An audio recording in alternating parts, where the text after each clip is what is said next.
Hey guys, Limit02, going to be starting Invadius Race, so we're going to be playing with some Grixis Midrange today. We're actually going to wrap this one up with some, oh sweet. They are testing a new brew. I'm playing Grixis. This is realistically kind of an older brew, older style of deck. This is a more mid-rangey version though, and there are some interesting card choices in it, as well as some reworking on the mana base to be a little bit more mana lean. It's down at 35 lands, I want to say right now, from 37. A few more cantrips, more low end, more mid-rangey, less control-y. I'm going to keep this hand, but it's an interesting hand, right? Because, like, the question... I want to draw land here, so I can ostensibly try to turn one Thoughtseize. Against a red-green deck, my assumption is I'm probably wanting to kill creatures on turn 2. Not counter a non... Alright. Well, I think... we could just get their powerful spells. They're probably playing a creature, right? I don't see as how I have much of a choice in what I play here. I mean, I'm not going to play the Dragon Skull Summit tap. I'm just going to leave it to Spell Pierce. Then I can opt to Thoughtseize next turn in order to leave up Memory Lapse. But this Thoughtseizes may become kind of a little bit trapped until like turn 3 or 4, depending on how they opt to play it out. But like the worst thing for us to see here would be like Tarmogoyf. Go. Because then like you really don't want to Thoughtseize into a Tarmogoyf. You're just making the thing bigger. And you're not really dealing with the problem. If they do nothing, that's probably the best of all worlds for us. Now, again, I don't know what they are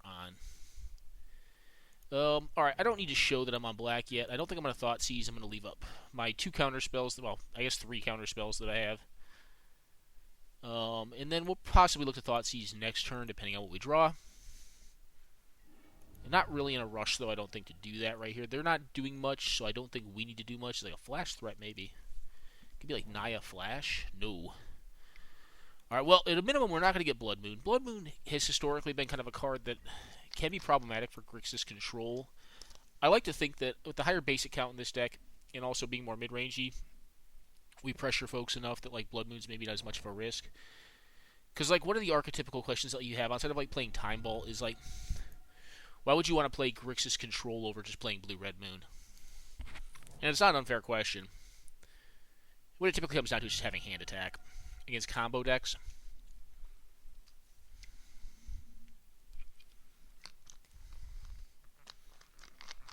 Okay.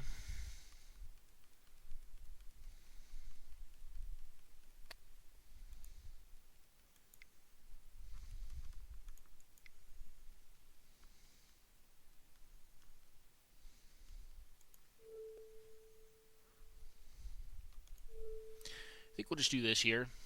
Just negate this. I could Thoughtseize whatever you're getting, but there's a good chance it's like a Black Lotus, and I'm going to they're trying to combo me out here. The reason that I opted to use that over Spell Pierce is because I can double counter on the following turns. Although at this point, my interest is peaked enough. I think it is at least. I'm going to Thoughtseize him here. See what is what over there. See what is going on. Okie doke. Well, they can have a big clunky Planeswalker in Tamiyo. Chain of Vapor, I don't... They're doing something interesting. I don't know what it is. It could be like a turns deck.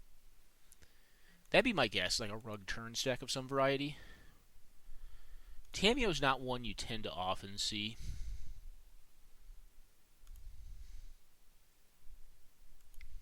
We know that was their draw for the turn. They can redraw that. Memory Lapse is good from positions like this because they're casting a spell that will enable them to cast their Tamiyo, but it's putting them inherently back a turn on drawing a good card, and I know they don't have a card to deal with this, so I'm just going to do it, and they can't play the Tamiyo here. Even if they could, I have the Force of Negation if I really want to do that. What I'd like to do is try to get something big with Confluence here.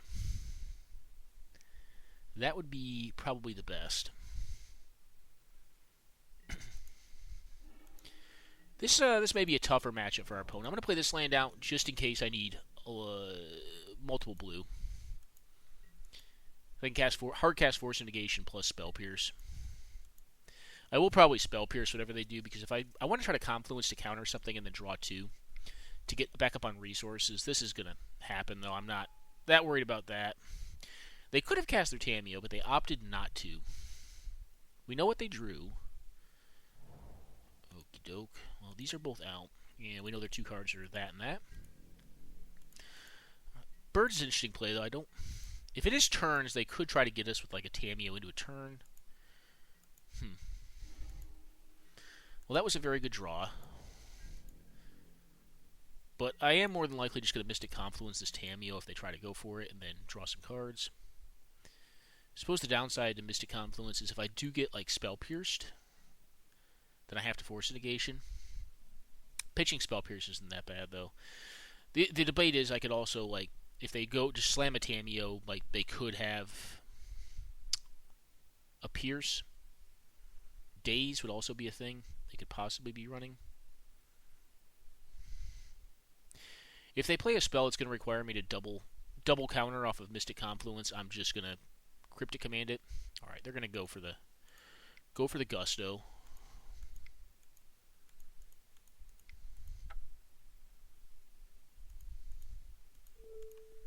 So I will do the same. Mystic Confluence is kind of a bigger, clunkier card, and I think when you can use it in a way that eats up your opponent's entire turn and draws me multiple cards, yeah, you definitely want to go for it. So they drew a fetch. They have that in hand. All right. Kind of would like to draw a fetch land here. It'd be real nice. But I don't really want to get rid of these cards. Maybe I don't want a fetch land yet. All right, that is a Chained Lightning.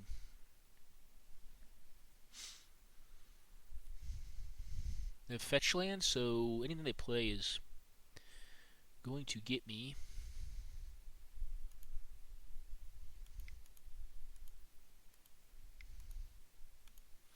I would play the Jace out. I'm going to be proactive here. I don't think it's that much of a risk. I mean, like, the risk is if they draw, like, Primeval Titan, like, I can kind of just get blown out by that. But I still have this Cryptic Command to kind of deal with it. I can counter. I can basically bounce the Titan. Let's draw. They're playing red, so maybe I want to play around Bolt here. I mean, we know they don't have it in hand. They have Chain of Vapor, which is going to bounce by Jace, I guess.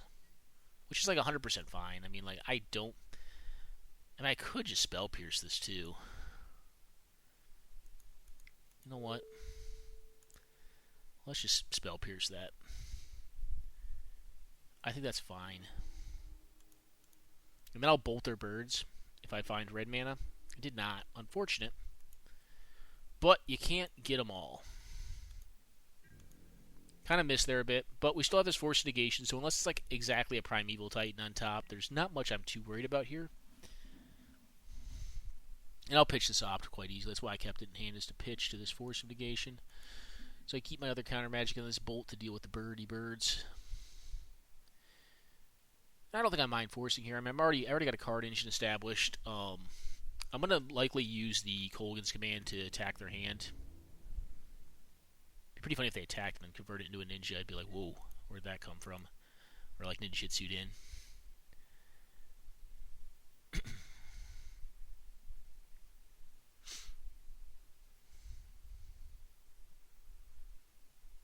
They do have a bunch of red mana, so if they're not tapped down, Chain Lightning's a little risky on their birds.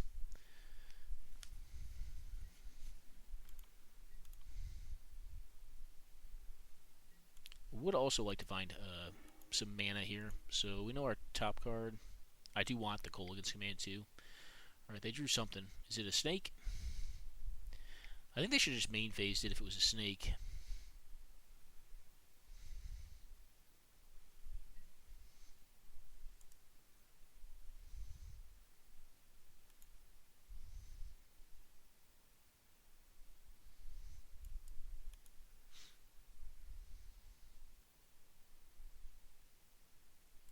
You know what? I'll bite. I kind of want to get deeper in my deck regardless, so I'm going to Cryptic Command this. I will counter and draw here. This is going to take me off of... Alright, you can fetch.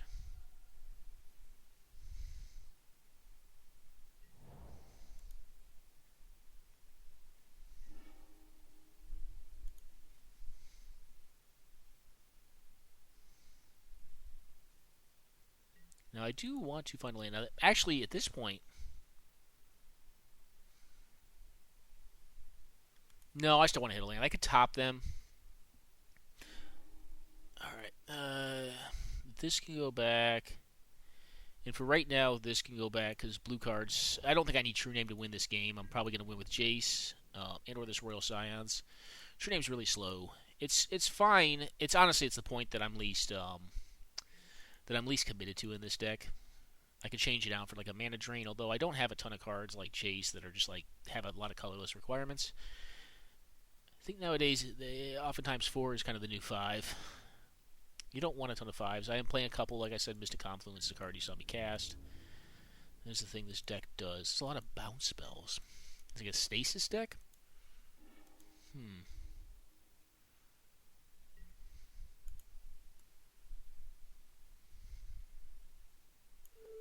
I'm going to look at your top card at this point. What, 7 cards in hand? I could cycle off. No, you can have that land.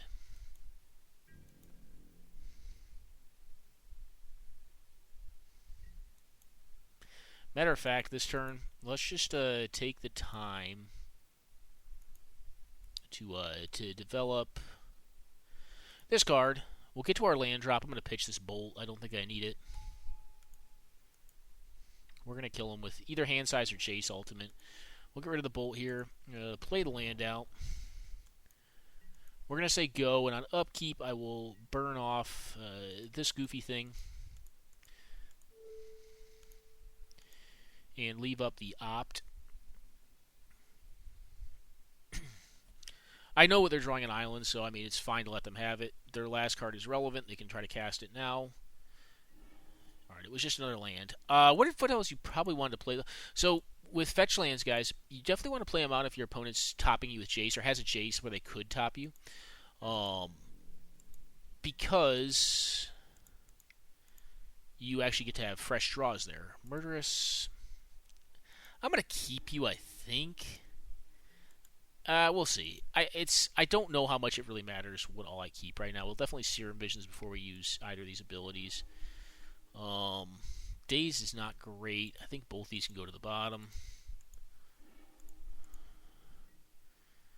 Okay, I'm going to get rid of True Name and Nemesis for right now. Daze could have been more correct. Yeah, I'll put that on the bottom. I mean, I could just counter it. Maybe it was correct to leave it on top. In case they get like a Thrun or something like that. Even a Thrun, like I can buy enough time against this Murderous Rider to find something to deal with it. Do have a Toxic Deluge in the deck. Alright, well we drew something. So we have Island and something. Dak Phaeton. Well, what we're going to do is this. We're going to kind of do a sneakier play here. We're going to try to daze this card. We're going to try to get value out of our daze. So I'm going to remand this card and see what they do. If they don't play their land out, they probably want to leave their land in hand because they want to get value off of that land by getting more new cards with it as opposed to just milling themselves. Yeah. Which is not, it's the right way. It's like the way if you're not playing it specifically Daze to do it. This is kind of one of the reasons I kept Daze, because I kind of felt like we could probably get it as a second counter spell in a turn.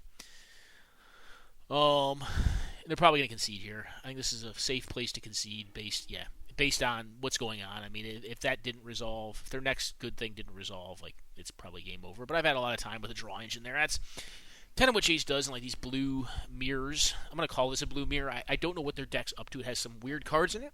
And I'm not saying they're bad, but I just don't know what's going on quite yet. On the draw, I'm going to keep this. So one lander. So one lander that can turn one Serum Visions, bottom any non-lands, find a black source, ostensibly look to preordain to find a secondary black source, ideally black-blue, and Inquisition on turn 2. Yeah, I like it. If I draw a black source, I could still Inquisition, because I just don't know. I don't know what's going on, but I think I want to save Inquisition, try to build a little equity to get a 3-mana Planeswalker, maybe on 2.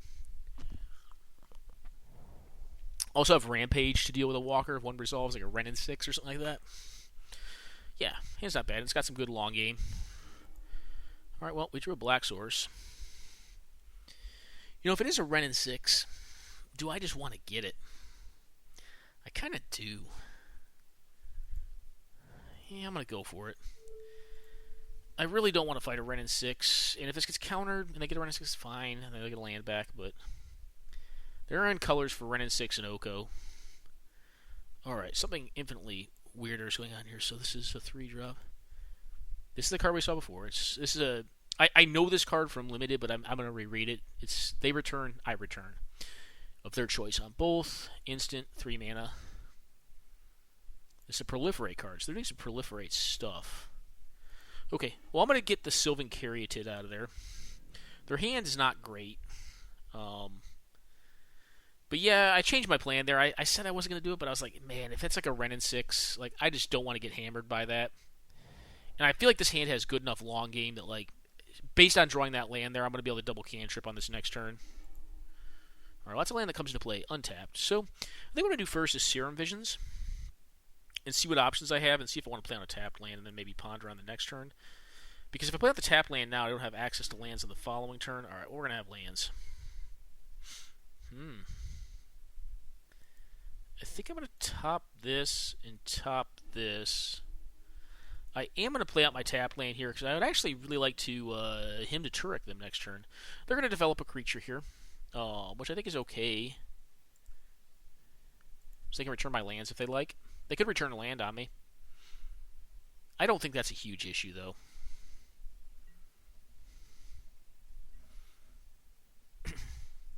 I'll let them develop their creature, and I may get a land bounced at some point in time. I'm not going to kill their creature right away with the Angrass Rampage.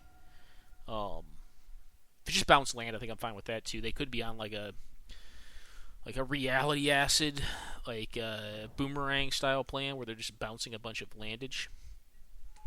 Alright, so these are both down, and this fella is down. So let's hit some saucy stuff. I think for this turn, we're going to develop this. I am going to preordain first. See what I can see. I know I have one more land on top. Alright, I am going to top... I'm going to bottom top here. Do the old bottom top. We'll go ahead and blow up their hand. And what do we get? We got rescue, and then, alright, so they're going to be able to bounce a land if they want. Not exceedingly worrying. They get their draw step, so we'll see if they do something relevant. Like an Oko could still ruin our day. I mean, an Oko would turn this Angrass Rampage into having to deal with the Oko pretty rapidly. That's why we're running it. Angrass Rampage is a really weird card, but the efficiency at which it deals with walkers and the flexibility it gives you in being able to deal with creatures such as like True Name Nemesis and or like problematic artifacts is kind of nice. Alright, so they're going to leave up their Aether Trade Winds. Alrighty.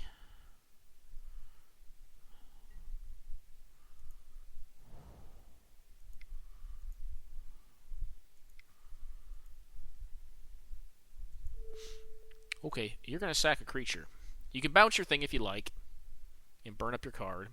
Could also make them top deck it again. Actually, I kind of like that. Memory Lapse, weaponizing Memory Lapse here to make them redraw a bounce spell that I don't think is that relevant is kind of nice. So my guess is they're using Aether Trade Works or Trade Winds to do something busted with like a very powerful card. Like those cards, these cards like this, like, you know, I think, yeah, like Rescue, this is a bounce card too. They're trying to play Stasis or something, I think. Yeah, it's gotta be like a Stasis deck. So these cards are really weird, but like, you have to think, like, they're not just playing bad cards just to play bad cards. They're playing these cards, yep. They're playing these cards to build equity in something that's very good, I assume. And if they Stasis right now is not that great. Yeah, you know what? You're gonna redraw that one, buddy. Okay. Get rid of this thing.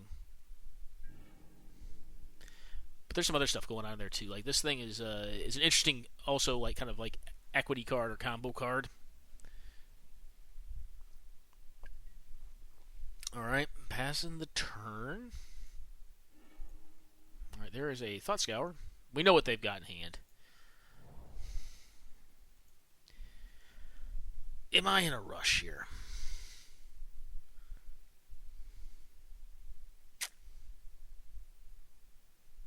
I can make them return a land to their hand.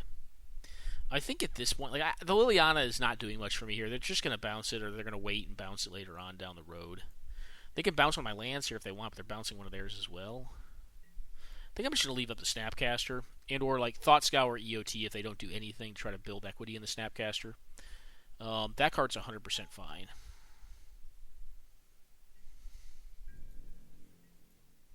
Leave red mana open.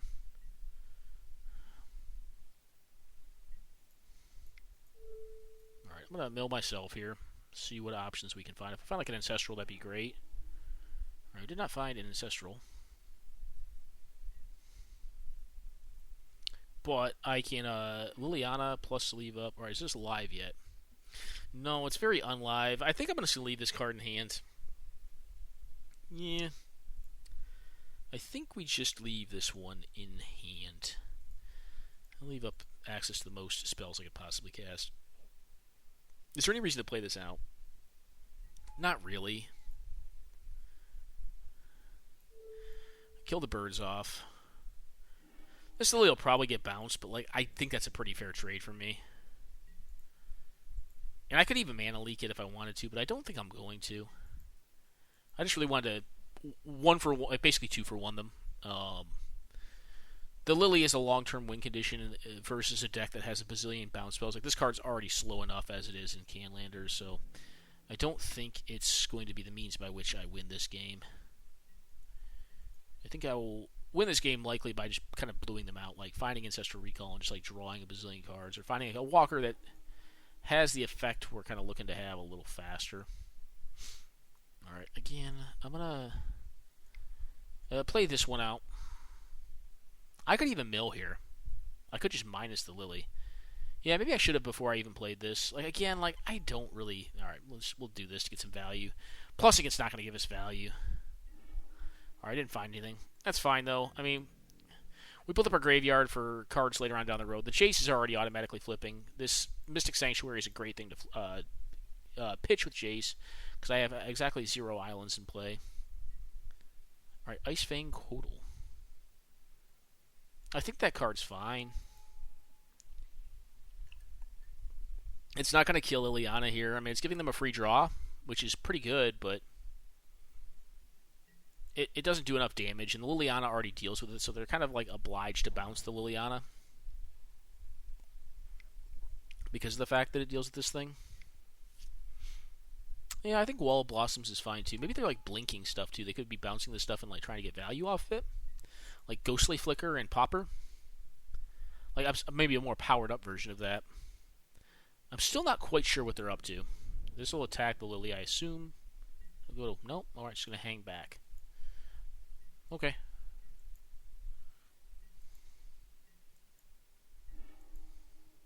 There's our first island.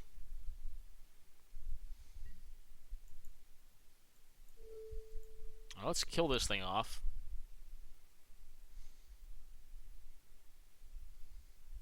Then like Rug Flicker. Alright, let's do this. The land's still in hand, just in case you want to discard this land specifically. We'll discard this one. Like, if the game does go long enough, I could see a world in which I actually don't need to do that.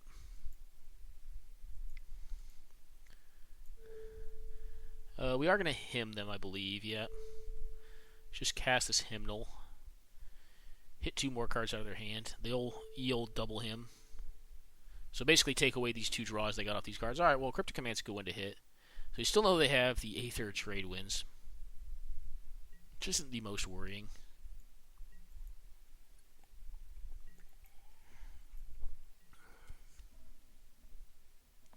Probably should start attacking them at some point. Like, right now I feel like I have enough terms of inevitability that I don't need to be the one that puts pressure on them. They need to do something to me.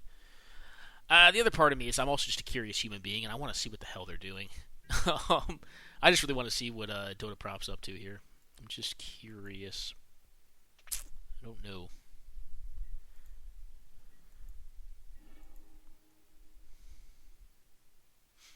Okay. Let's take a look. We know one of the cards. They can. I don't really care if they bounce one of my walkers here. Like, yeah, I mean, I guess I can minus the Lily first, and that'd probably be more technically correct. All right.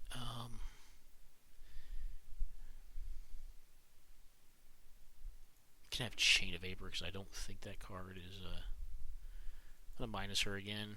Nothing's happening to my walkers right now. See if I can hit something. Okay, Strix is fine. It's a free card draw. We'll make the wall a little smaller.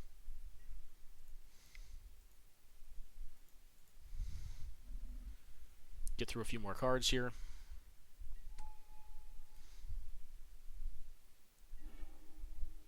Well, it's a fatal push if I really want to kill a wall of roots. I don't think I'm quite there yet, though.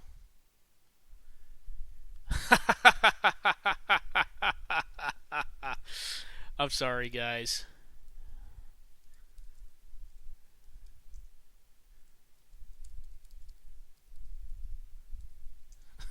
Sorry. If you watch my content regularly, you'll note that recently I was working on a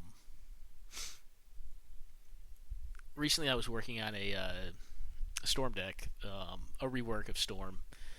It's really good, I think. It's with Underworld Breach. Yeah, I'll kill it. Sure, you got me. I'll bite on that. Just because I don't want to give you another free card draw. And I don't think Fatal Push is going to be that great in this matchup. So Jared was, I think, giving it a run. I'm always happy to let folks test out the list I work on. I don't play a lot of IRL Magic, as it were. I play most of mine digitally now, and then the other Magic I play is mostly 93, 94, like old stuff, like with old cards. But I really love this format, so I love giving the deck list to folks and letting them do their thing with it. And evidently it did pretty well for him, which is sick. Like, I'm really happy to hear that, because I put a bit of time into that deck. Not a ton, because I mean, like, Tutor Storm is already a really well-developed deck. But I do think there was some thought that went into reworking the engine, and it was God, that deck's good. Real good deck. I may pause after this just to chat with Jared, because that's I kind of want to hear how it did.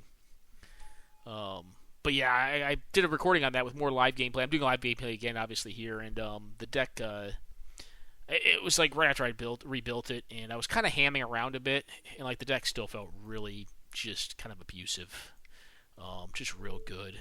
Like, this is probably not any less abusive. This is pretty good too, but it's not quite the same, right? I'm just gonna uptick this guy, sure. I really don't want to play this thing, but I feel like at this point, like, mana is going to start becoming an issue. Whatever. I'm going to jam it out there. I'll find, like, the Deprive later on. I think I am running Deprive in this list. I may not be anymore. And I'll bounce it back or something. I don't think I'm in a spot where I need another recall here. I think I just want the mana at this point. Which is why I did that. Alright, so I did both these things. Cool. And I'm so far off of, like, having the thing come into play untapped that, like, I don't know, I'm willing just to play my land down here. Alright, they're going to fetch. Cool. I also have this Jace to return this Ancestral. I don't think I need 3 Ancestrals this game. Also have a Bob. Also have a Gurmag to actually start putting a real clock on them. Sometimes this deck can be slow to find its feet. The threat density is, believe it or not, actually increased. I've kept more controlling hands here, though. That's kind of one of the things with the deck, too, is that, like, it's a good switch deck between, like, a mid-range plan and a control plan. You kind of have good flexibility and good equity to do both plans. And that's why you play mid-range, right? Because they're flexible decks. And when you play blue, because you have a bazillion cantrips, and Xerox is quite good in Eternal formats. There are 1 card in hand. Okay.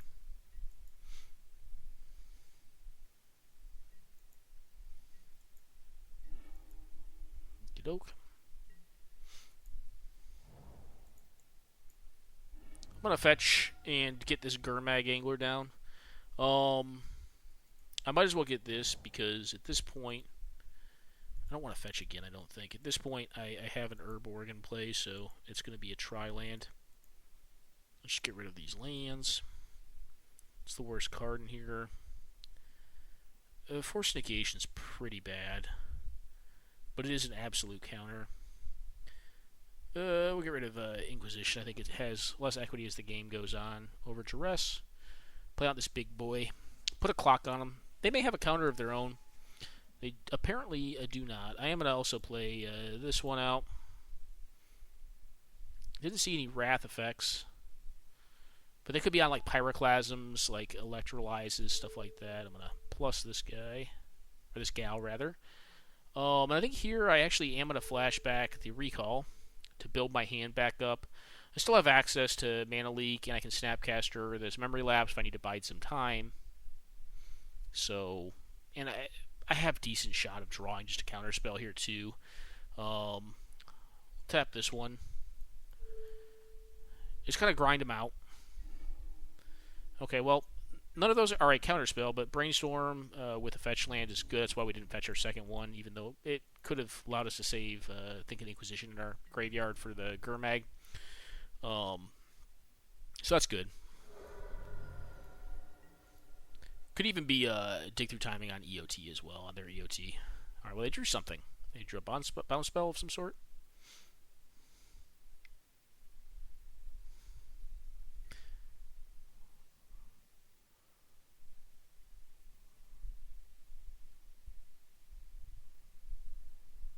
You know what? I'll bite. I'm going to counter it. I still have dig through time on their turn. Okay, they're just going to concede. They still have a draw step. If they draw like a prime time or something, maybe they get me. I'm going to do this, guys. I'm going to go to a quick pause. I'm going to try to get a couple more live games in, and then we'll talk through this deck that I'm playing, which I think is actually a pretty good build of like Grixis mid-range control. Very fun deck to play. It's a recall deck, right? So it's fun for someone. It also has a lot of decision making involved in it, so unlike the kind of the combo madness that I was kind of showcasing last time we were doing this, you kind of get a return to some normalcy, some more incremental magic, if you will. So quick pause, guys. I'll be back momentarily. All right, guys, we are back again. I don't know. I know what this player Cork Attack has historically played. That's been like a high tide base deck. On the play, I think I'm going to keep this. It's a little bit bold, but there's a couple of reasons going to my decision making. They're on a newer build of their deck. They're still kind of learning the format. I think this will make for a longer game and let them take more game actions. I think it also is a hand that's acceptable versus a blue deck because you want to hit your land drops in those style of matchups. So for varied reasons, I'm going to keep this. I think if I was playing against an aggressive player, I'd probably look to can this hand. It's got 1 to 2 too many lands. Okay. Hey, so not that this deck ever really like turbo kills people, but this is not a great hand by any means. Now the question is like, do I want to lead off on the Dark Slick Shores? Because it's going to come into play tapped later on, or do I want to start equity building in this Mystic Sanctuary to buy back a spell later? I think the answer is I want to lead off on the best mana fixing. I'm going to preordain turn 1. I think it's a better turn 1 play than Ponder is, just because I don't know exactly how their opening sequence is going to be. Oddly enough, I think I'm going to keep both these. And part of the reason I'm going to keep Thought Scour, even though I think I could bottom that card, is because I do have this Mystic Sanctuary, and it's going to give me further options as to what I can get back with it. So I don't think it's like a horrendous call by any means. It's not very fast, and like at some point I am going to want hand attack and or a counter spell. The red cards are going to generally be bad in this matchup because we are playing against a Tide variety deck. All right, they're going to get to see my hand, which is not really going to tell them much, which is kind of cool because my hand's going to be very mutable. I'm going to cantrip a bunch with this hand. Look at my hand and say, "Oh, what the hell do you have?" Now I wouldn't blame them. My hand does not look like much. They did not pay mana, so that could mean they have a Force Spike, a Snare, or a Pierce. Any of which I think I'm fine with. Daze, maybe. I'm going to lead off on this Serum of Visions. We're going to hastily bottom both these. I'm going to play this land here. I'm going to say go. I'm not going to ponder yet. If they top tutor here with like a Mystical Tutor, I can also ditch their own card.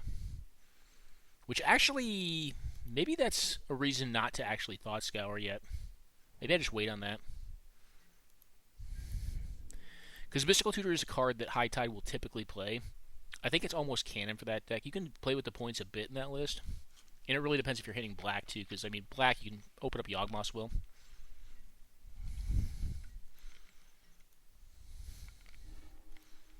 Alright, land is certainly not what we were hoping to see. I'm going to fetch here.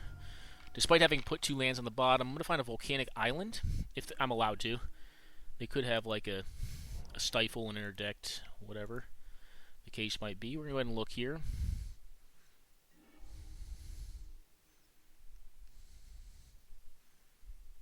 Okay, probably this. No. I'm going to keep these. I'm going to go ahead and Inquisition here, and this may draw out like a top tutor, which would be kind of nice.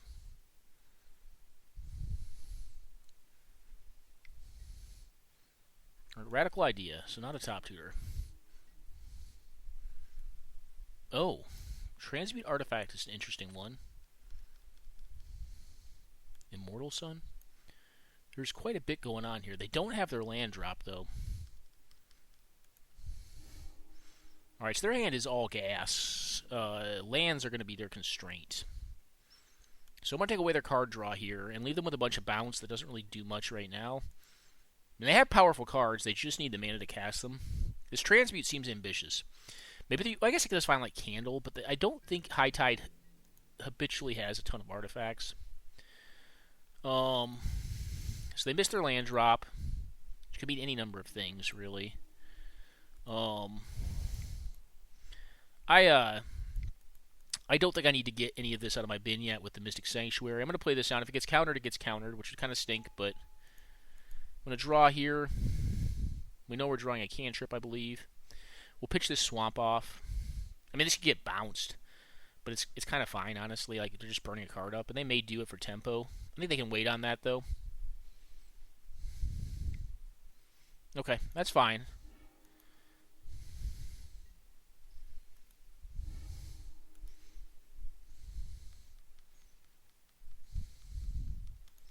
They're too mana shy right now. I don't think I need to leave Scour up for a top tutor. Counter Squall is exactly the kind of card we want to see right now.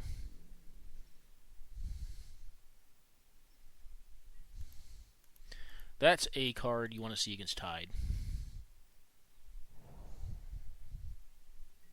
Alright, nothing still.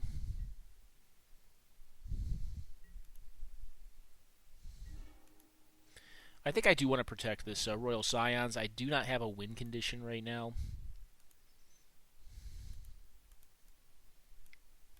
So we'll play it out. I actually want to keep this Mystic Sanctuary. I kind of want all these cards that are in my hand. Well, I'm going to ditch this one now. I can't cast both these counter spells, and like common adage is like, you know, you don't want more counter spells in hand than you can cast in a given turn cycle. But I am hoping I don't just randomly die. I don't think I'm going to randomly die on this next turn to like a High Tide unless they top decked it.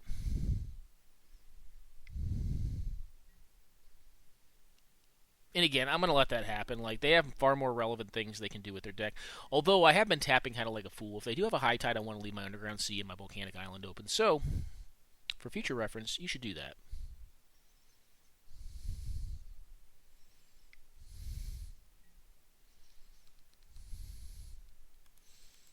I'll counter this thing. It's not that good, but I don't have burn in hand, and I think for tempo purposes, I need to keep them off the board, and this is mana as well. If they counter back, it's fine too. We'll just get that spell out of their hand if they have a counter spell of some variety. Kess is interesting. I don't think I'm quite at a point where I want to Kess yet, though. I'm gonna again. This is the smart way to tap. Oh, well, almost the smart way to tap. I am gonna take damage off this, but life loss I don't think matters that much in this matchup.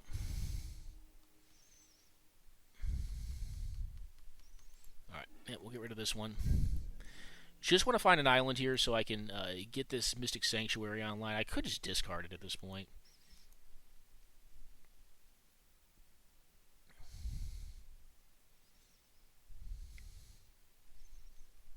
Yeah, that's fine. I mean, they're going to find mana with this. Not a card you typically see, but I can see playing it. Oh, goes to your hand. Okay. One of the ones you see is the bauble. It's like Seafarer's Bauble or something. All right, that's going to be a big nope for me. So they're running more artifacts. Okay, this makes sense now. They're running more artifacts so they can play the Transmute artifact. That's an interesting build of High Tide. It may just be mono blue at this point, like a mono blue kind of like combo control-y deck. Might even be as like all in on the High Tide. I mean, it's got Turnabout, Peregrine Drake, so it's obviously still got some of that. A bunch of bounce. Playing against a bunch of decks with bounce today. It's interesting. I think the last one probably had a Stasis pack in it. I'll have to ask Dotaprop or Crocodilian, I think is their name in Moto, but Dotaprop's I think what they go by most other places. What they were on specifically. I don't know. Alright, again, want an island. Pretty badly. Am I being crazy here? I'm ditching this now. I gotta get this cast down.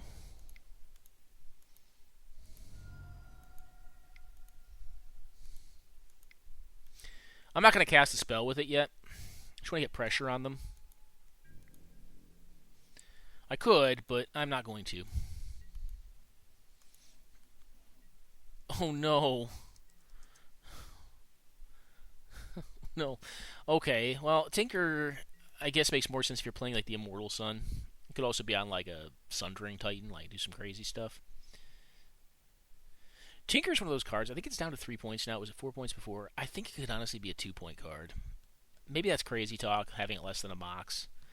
It's a real powerful effect, but it's tough in this format. Like it's weird to say, but Natural Order I think is in a much better place than Tinker is.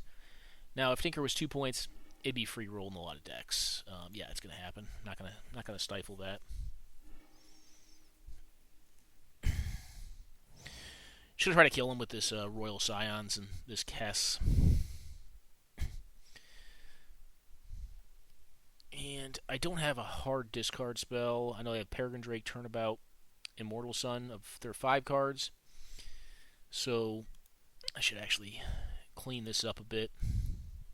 Well, I just got rid of Turnabout, but we know they have Turnabout, so we know 3 of their 5 cards. None of them are that relevant. They could tap my lands here if they wanted to. I guess actually they technically couldn't. Alright, well that's pretty solid.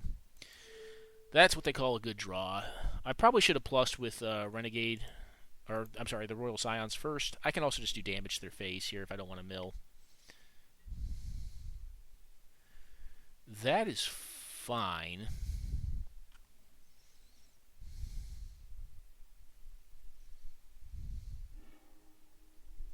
I think I'm just going to cast it into the Royal on my Kess.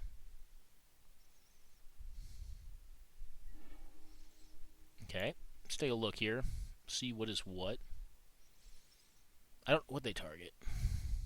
Choose into the Royal, okay. They probably want to bounce. I don't know. Both these are very dangerous. I'm probably going to protect this too. It's targeting that? I'm still going to protect it. I'm going to protect it because I have double Thoughtseize this turn off of the Kess, which is pretty good.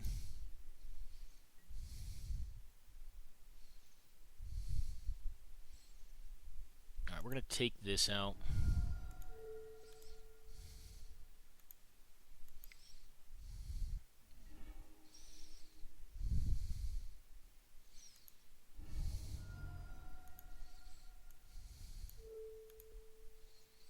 I'm just going to do damage here. Just start hitting them. I'm already at 12. I guess I've done a lot of damage to myself with fetch lands and whatnot. We actually can't stop the Drake, but the Drake's not really worrisome in their hand. I wanted to get the actual threats out of their hand. Not the enablers, because I think the threats are going to be the choke point based on how these decks tend to run. When I say threats, I say threats loosely. Like in this case, cards. Just card draw. Card draw is the threat that they have. That this deck tends to operate along. Alright, so I'm going to draw here. I'm actually going to... Oh, no. We're going to draw. See if we can find something good. I mean, heck, maybe we just get bounced. Maybe something gets bounced here. I don't know. If they have bounce, they can get around my counter squall. I have gone down. Shield's down for a second here. But actually, no, they can't have that. We know they have Turnabout plus Peregrine Drake, so no, that can't happen. You can cast Turnabout on themselves. Oh, Radical Idea. That's right. Yeah, I missed that. That's on me.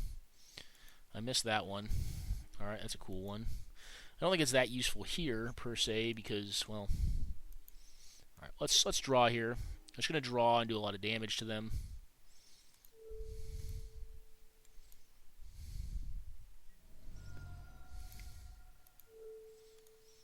Alright, we're going to hand attack them.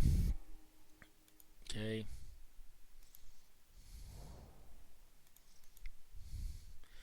I'm going to ponder here to look for another hard counter. Miscalc is certainly no hard counter, but I'm going to put Island on bottom, then Polluted Delta, because I actually would like to draw that. And if I'm correct in saying I don't have... Yeah, I had no way of killing them. I could play Jace here, but I don't see a point in losing this game to, like, a real high roll. I don't know what a high roll could be from this spot. They go Island plus Mystical Teachings, High Tide. I don't think that does it. Like, alright, so what they could do is, like, they have Island, I mean, like, Time Twister, but, like, Time Twister's not going to get around what I already had in hand. I guess maybe I could have just played Jace here. Peak's 100% fine. You can, as they say, read them and weep. Don't think you're going to bust through this one. Especially with Island X in hand. Okay, yep. So we'll go on to game 2 here against this High Tide build. I do still have a sideboard here because I'm building, so you'll often see my decks have sideboards, guys. I don't play you guys with sideboards, please don't think that. But yeah, when I'm building these, and like also like I tend to put decks down a lot, and I go back to them, and I want to kind of see where I was at or what I was thinking, and it helps me. All right, so they're a mono blue deck. There's a chance Wasteland could have some utility. I have a Jace here to kind of filter this hand off. The Murderous Rider doesn't seem like it's going to be good, but they have like Barals probably in their deck. I'm going to try this one out.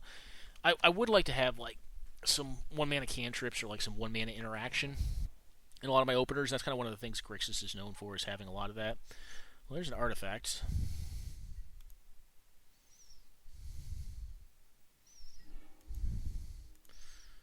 Nope. Just going to play it out. Say go. Flame Slash, not great in this matchup, but again, like, they could have, like, Snapcaster, stuff like that. I mean, like, there could be things we want to hit with it. I think one time I was playing, they had an Arcanus in their deck, which is sick. Arcanus, not playable in this format, but definitely sick. Not great to play in this format. Alright. I shouldn't say unplayable. You can play whatever you want in this format if you want. This may get countered. I'm going to throw it out there. If they got it, they got it. Okay, they're going to look with their top. Going to look for that spell snare, I guess. High Tide is a deck that can kill you on turn 3. It's most consistently going to kill you on like turn 4 and 5. When it's going to go. It's pretty hard to go from turn 3, although we are giving them a creature target for Snap, which is one of the ways that High Tide can go off on 3 pretty easily, or more easily. Frantic Search is probably the best way.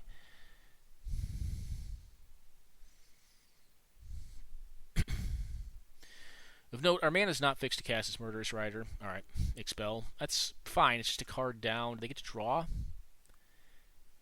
They don't get to draw off that one, so that's fine by me, I think.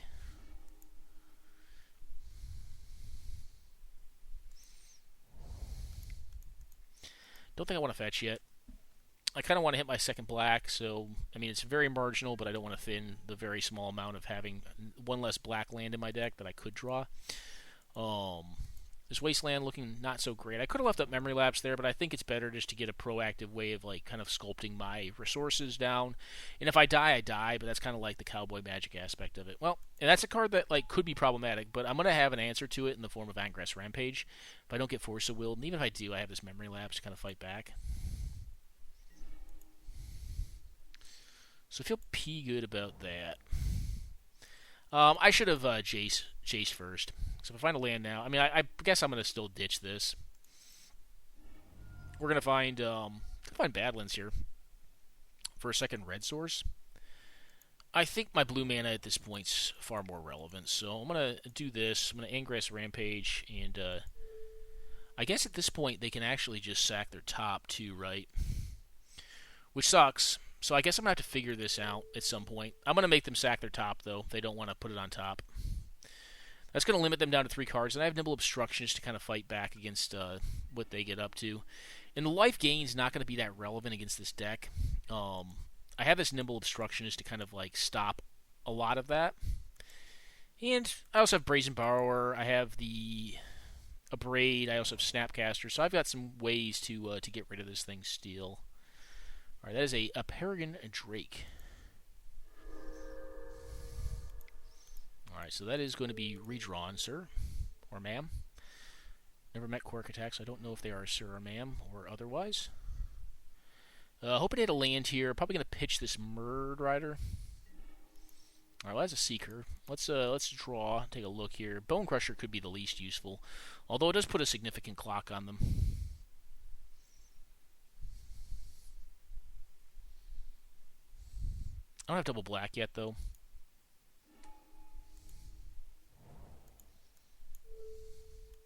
I'm going to plus this one up. I'll probably just Mystic Confluence this thing next turn. The Murderous Rider could have been something I wanted to keep. Bone Crusher just puts a big clock on him, and I'll possibly just cast it out next turn. I also have the Seeker now, so I can find a Bray to deal with this. We're going to go up a little bit on life here, but I kind of want to just generate more options. I want to use my biggest, clunkiest counter spell here that's also a draw spell to deal with their kind of big, clunky card. And then next turn I could have Braid if I want to. This will get me a little deeper in the deck. And actually I can Jace this thing too. What am I talking about? I have so many ways to deal with this thing right now. I have this Angrass Rampage off Jace if I want to. Yeah, I get... Well, Grixis is just a pretty good deck, right?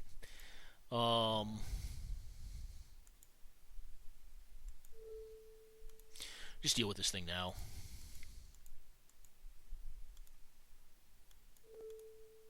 Alright, sack your artifact.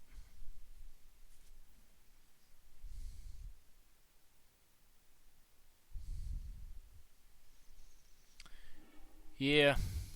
Well... Can't lament when a deck does what it's supposed to do, but... Sapphire Medallion. I don't think I care about that, guys. If we get, like, Time Twistered here, that'd kind of suck, but, like... They're not gonna... Unless they go, like, land... They had land plus Time Spiral in hand, that would be kind of bad for me, but, like, I can...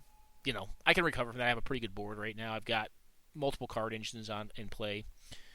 All right. Well, they had one of the sequences that we could have been most worried about, right?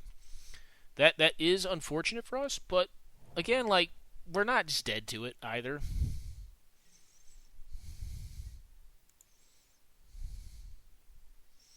That is one of the cards they could have had.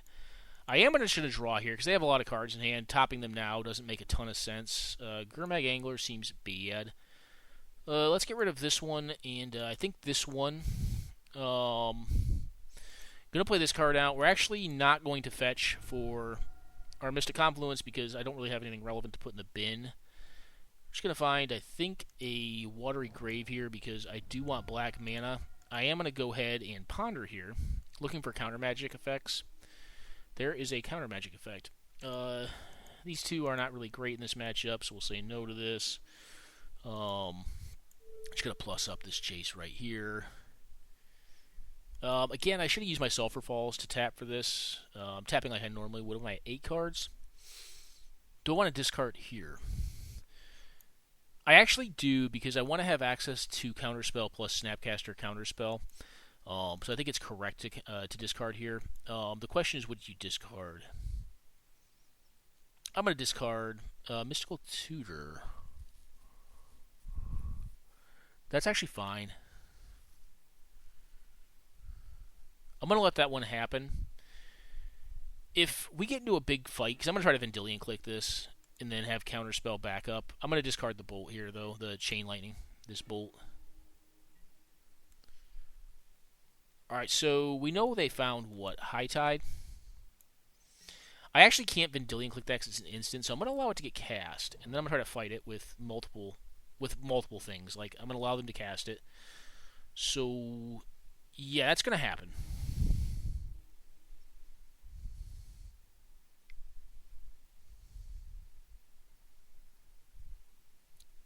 Again, I shouldn't tap the island here, but I do have 4 islands. Alright, Palancron.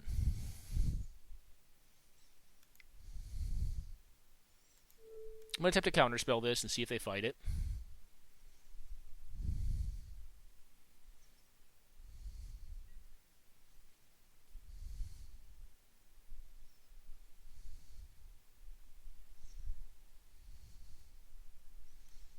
Okay.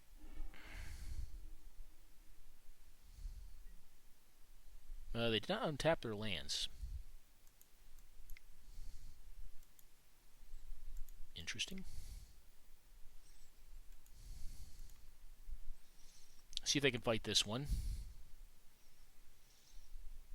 The idea is here, what I want to do is get them, if they win this Counterspell war, which they could, I want to use the Nimble Obstructionist, or I'm sorry, the Vendilion Clique to get them on the stack after they've done so, to get their last payoff out of hand.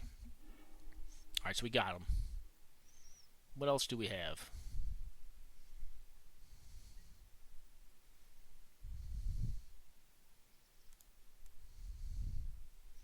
That is fine, I think. I'm gonna Vendilion Clique here.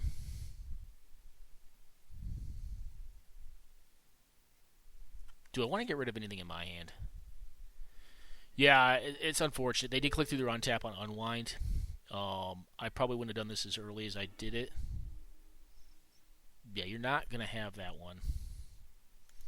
That one's a big no-go from me, bud. Alright, you got it.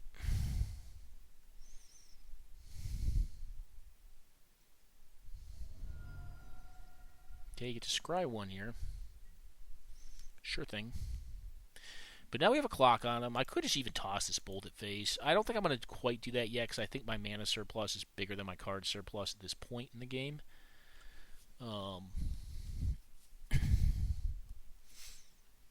Could just be pondering next turn too.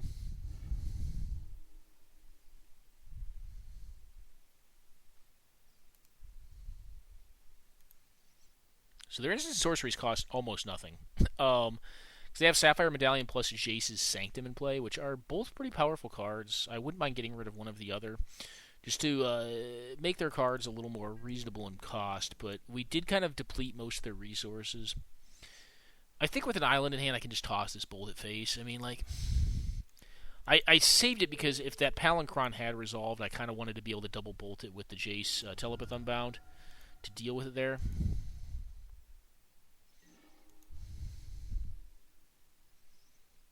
All right, I'm gonna do this. I'm gonna look. I could do this to them as well. Daze is probably not gonna do much against them. All right. Well, let's do this. We'll put this one in the bin, and this one in the bin. I am gonna play my land out for turn.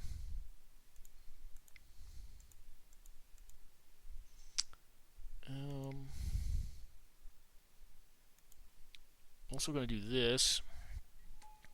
I'm going to mill and get one of these cards back. I can't cast the Gurmag Angler, unfortunately, because my mana is really kind of awkward. But I want to get these two cards off the top of my deck, and then I want to cast Ponder to try to look for interaction. And if I find it, I'm probably going to leave it up. And if I don't, I'm probably going to get... Alright, well, this is probably interaction. No. I'm going to draw this one. And I can actually cast it, but I would be specifically looking for Force of Will. If I dazed, I could go... I could leave one mana up at that point. I could play out the True Name, but I have Nimble Obstruction, so I'm just going to leave it up. The Dig can also find Force of Will or Force Negation, to my knowledge of which neither are exiled. So those are both finds that we could make.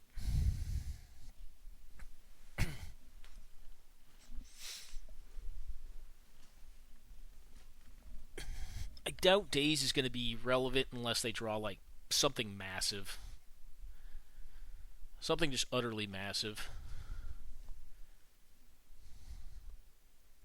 Which, I mean, given they said they were trying to play Tinker, maybe they could have something like that in there. Alright, Muddle. Well, that's why you do it, right? Cycle this one to draw a card. They're not going to get to find their card. And, well, if they have a good one, is their last card, maybe they get me with it. Didn't really want Bone Crusher. It's not great, but... Spellseeker's a strong one. The question is, what do they find? And if we're lucky, maybe it's a card that we can daze. So they had two pretty good cards in hand. They had a tutor plus a tutor, so... That ain't bad. High Tide's gone. They could return it right now. But I don't feel like I'm dead this turn. Seeker can only find 3 and under or 2. I think it's 2 and under, actually. I always forget. Like, this card just feels like it finds everything because 2 and under is so good.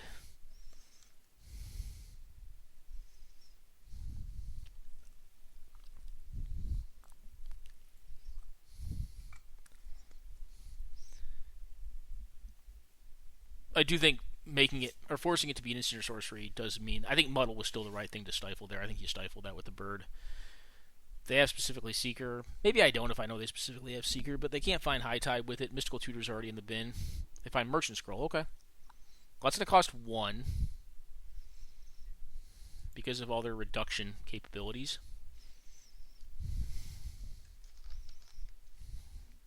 I do know I'm drawing him to Turek, though, which is actually kind of interesting. So I don't think they're going to be able to do much here. Maybe find a counterspell. But it's going to have to be 1 blue counterspell. Intuition, but I can daze this. They can actually cast it right now if they'd like. So I'll just him it and then force them to play into my daze. Alright, they're going to do it right now. I think...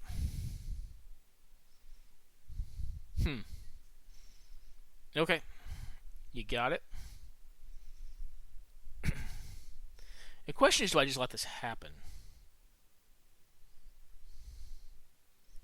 Like, can they win right now with this?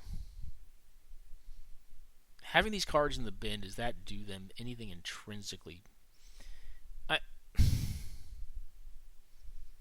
Honestly, guys, I'm going to let them have it. I could daze this, but like I have a card that is going to deal with whatever they find, and I don't think they can do anything from 0 mana to untap their lands here.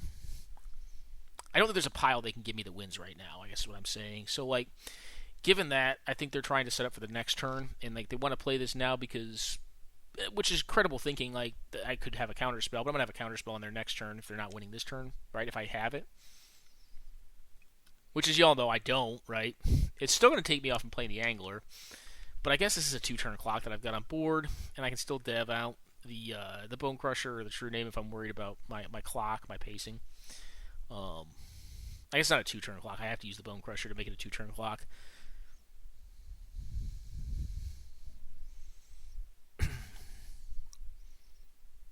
The other thing with allowing them resolve intuition is they're going to have to think through what they're going to get. And it's probably not an easy pile because they're not winning this turn with it. So maybe I should have just countered just to save a little bit of time. Because I kind of have the answer to it, the answer card on top of my deck right now.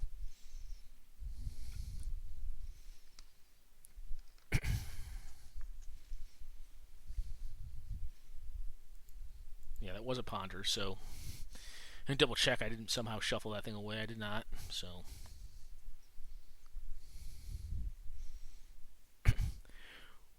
Because we have this dig through time as well, we're also going to transition to start Jace topping them. The Liliana will deal with the onboard spell seeker to put it in their bin, which isn't per se a bad place for them to have that card because it definitely okie doke. Sure, you can have this one. The reason I kind of like having this resolve, like even though I could have dazed it, is because like I think that they are going to be getting win cons with it at that point, not enablers that they'll be able to get back. And the fact that I can get those win cons out of their deck is not bad. That's pretty good.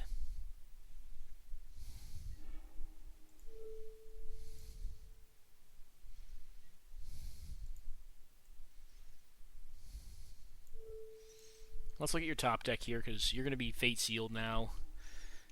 No.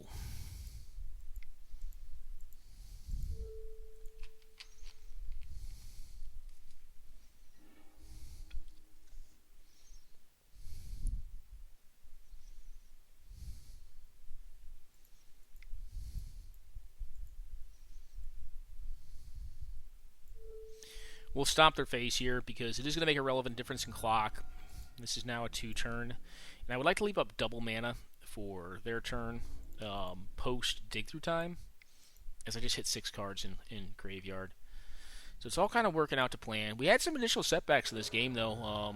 They did kind of have like almost like one of the exact cards they needed to have kind of post Dust Settles in the first stabilization of the game with their Time Twister, to kind of get back into it and mount a pretty solid comeback. But I think now it's a real challenging place. Yep, good game.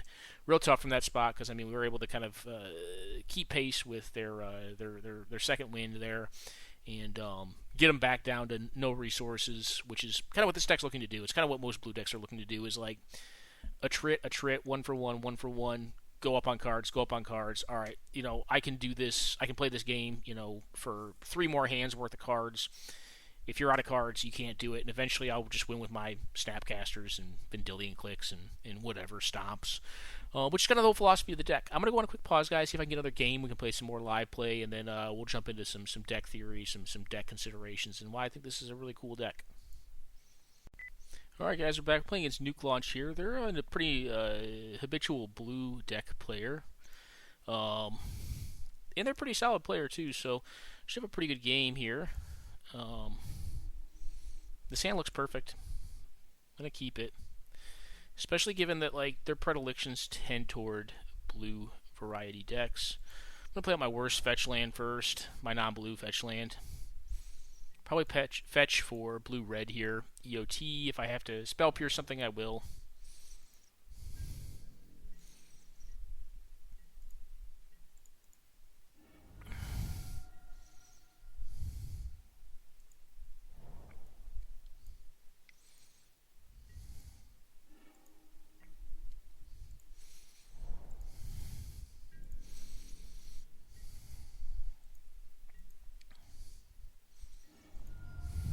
Okay. And see what happens. Alright, they are on a blue deck. If it's blue-red, I think it could be a challenging matchup. Alright, it looks like it's probably a blue-red deck. That card's fine. I mean, I can't stop that card, regardless, so I suppose it must be fine. Alright, we'll play out this one here. I'm going to wait on the Rise Fall for a little bit. I kind of want to get some more cards out of their hands before I go that route. Yeah, they're on blue-red, which could certainly be challenging.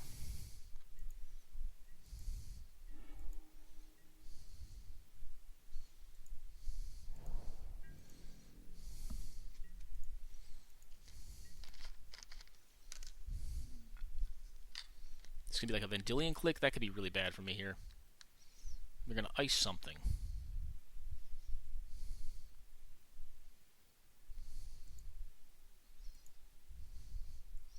Yeah, I'll let it fly.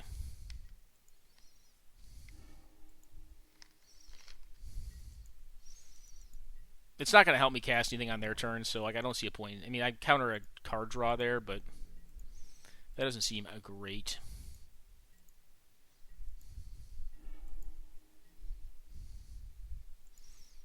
I think this is fine. Say go.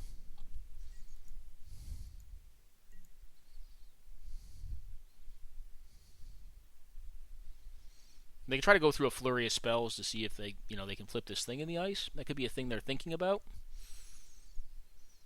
If they go for a Vendilion Click, I'm probably just going to counter it and bounce this thing. Maybe not, though, because then I can't counter a Planeswalker. Alright, they're going to let me go. I didn't really want to have a fight on my EOT there.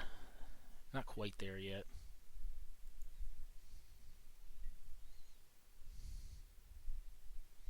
I'm going to say fine to that.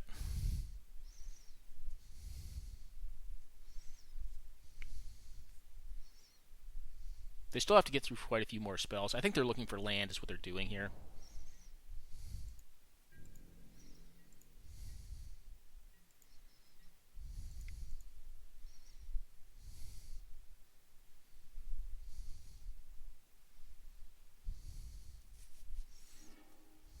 Okay.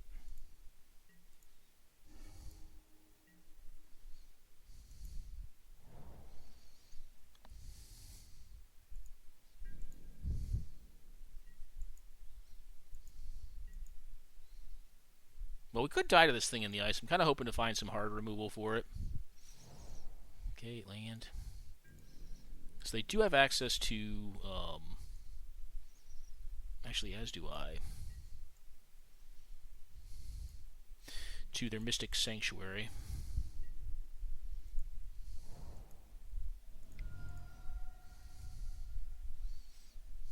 Cast this one out. Play my land first, which is kind of slightly backwards. That is fine, I think. Yeah, that's cool.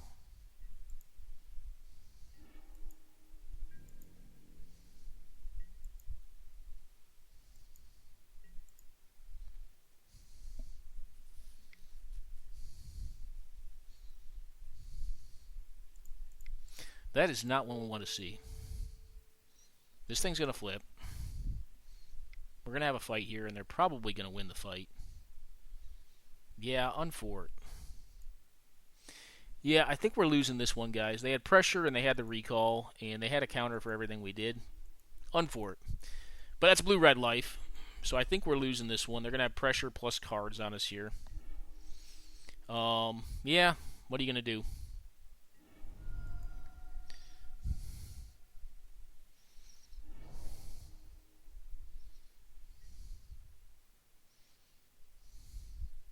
Yeah, I'm going to pack this one in. That's double recall. Unfortunate, no tutor recall is going to win a lot of blue matchups. That could have been the reason they kept the hand as well. We also don't have Mental Misstep. Mental Misstep's in the sideboard. I think Mental Misstep is too insular. Like I think the problem with like the style like of deck that Nuka Launch is playing, and we're gonna keep this hand by the way, is that they're really good against other blue decks, but they really are not great against very aggressive decks. I don't think. I think they struggle with like your red decks habitually. Let's take a look at what you got.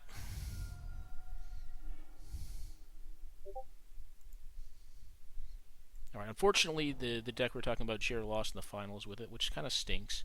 Let's relook at this again. This is 2 land.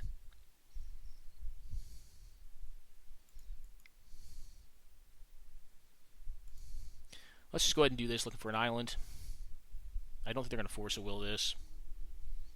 I'm going to bottom.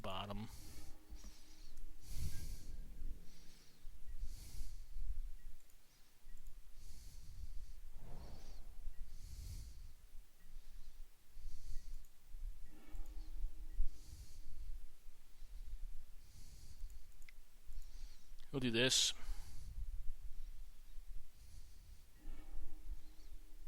We're going to... Oh, nope, this is not that kind of cantrip.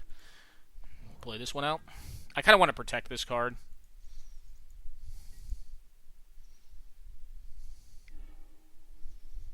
Okay. Yeah, Pyrostatic Pillar is not a card this or that deck has an easy time beating.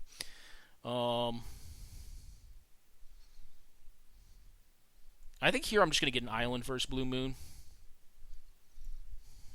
I'm going to look to try to set up when they fetch.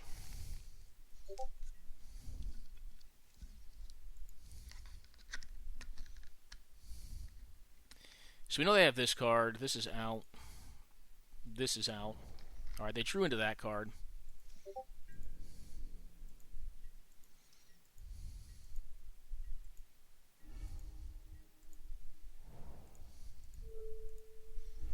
Just going to blow up their land here.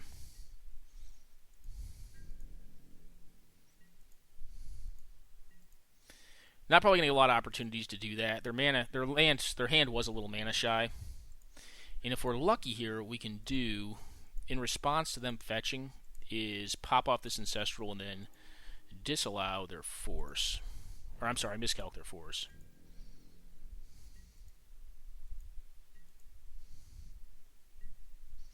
They're not going to. Okay.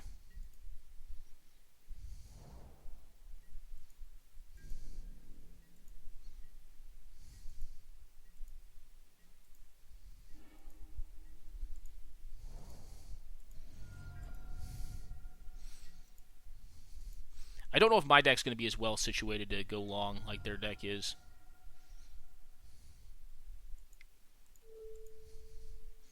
Alright, let's do it.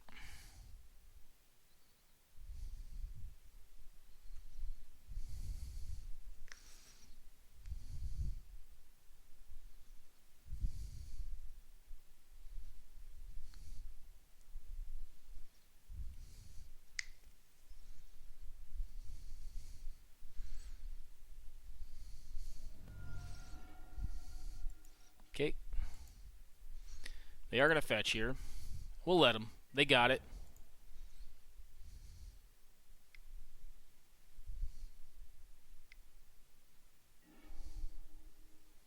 That's going to happen.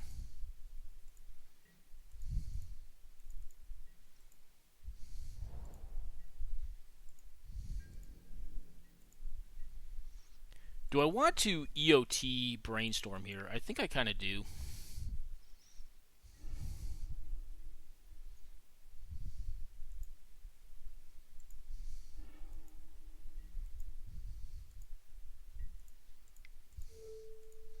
Well, what do you got?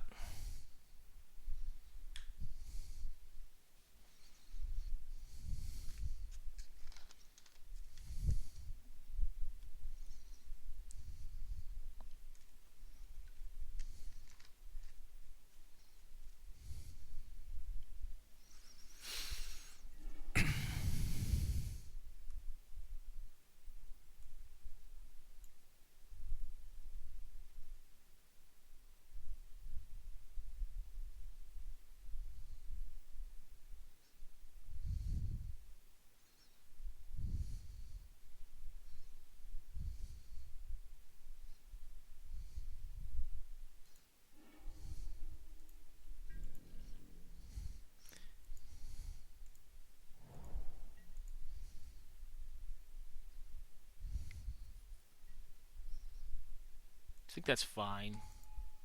Get it for a little damage here, but I think that's okay.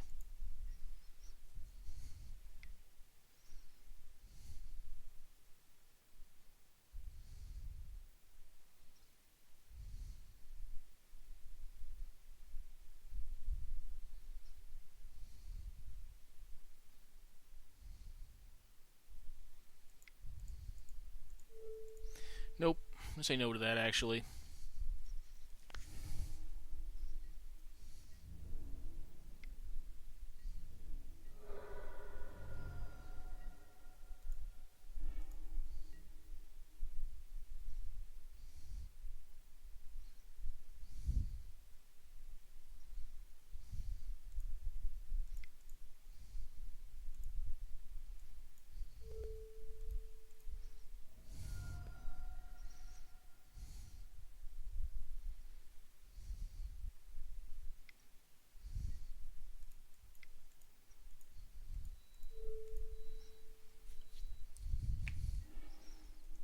Don't want to give them the Scry. They have Cryptic plus Slash in hand, so they need to have a good draw here.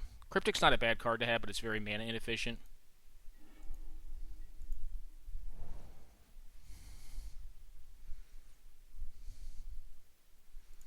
I think here I'm just going to jam this out. I mean, this is really aggressive. But I'm telling them, like, I got a better card in hand is what I'm trying to tell them here. And they may let it go. I doubt it, but they may. I feel like this is the kind of card you have to just Cryptic and get to your next card. And if it's a counter, then like they can get me pretty good. But what the hope is here, I can get this Kess down, get a recall, and then find a way to counter the Slash. That's a good one to hit. That's a good one to have found. I could have just pressured with the Creeping Tar Pit as well, but like the likelihood they drew a burn spell or something is also there. So the mana just goes to waste. That was a hell of a draw. Oop.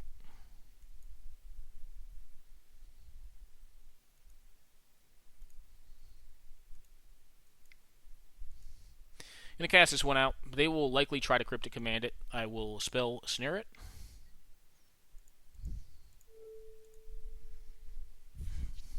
And then try to get in some cards and hope they miss for a turn. The worst thing to see here would be like a Moon effect, because my mana's not the best right now. So, let's recall ourselves. Single die to a thing.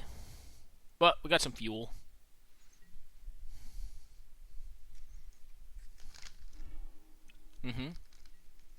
That has perished.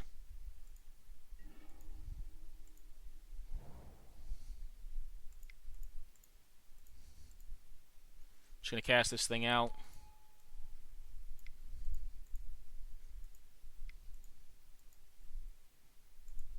And get in there.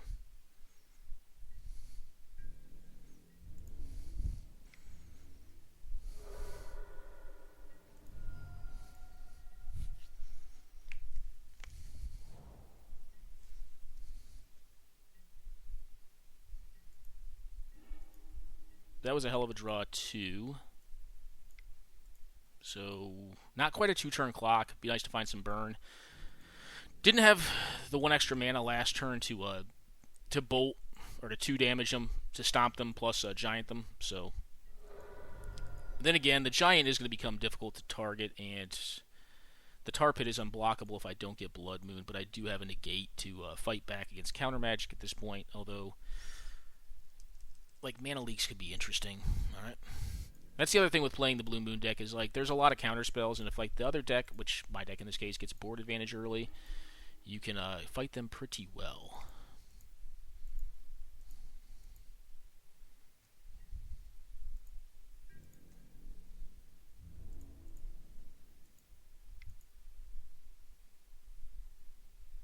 Okay, they're just done. Alright, well, managed to get there. It's kind of the case of, like, the Force of Will is interesting in these matchups, right? Alright, sub. This is a matchup where you want, like, Yuriko, Direfleet, Daredevil. Like, there's a lot of cards that are, like, really good against blue decks, but this deck is, like, again, like, it's kind of tuned, and we'll talk through the build. It's tuned a little more to deal with aggressive decks in the format. This is a hand that a disciplined player mulligans, and I'm going to mulligan this hand. There's some merits to it, but it's not there. I'm going to keep this one. I'm actually going to get rid of Wasteland. I think it's the least useful land in my hand. They are playing a back-to-basics deck, so there's that. Say Island go. Could play the fetch out.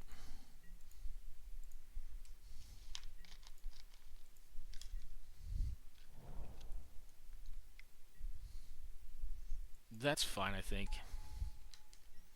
The one downside to playing this land out first over the Arid Mesa is that, I'm going to play this one out, is that, I want to save the fetch, though. So maybe I shouldn't have played the fetch here. The one downside to playing that out the way I did,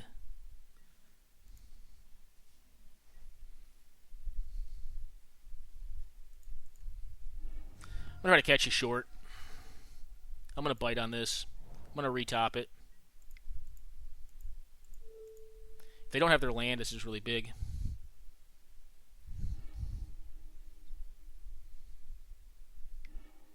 Okay, they didn't have their land. I don't think. Nope, they did. So they want to slight. Okay.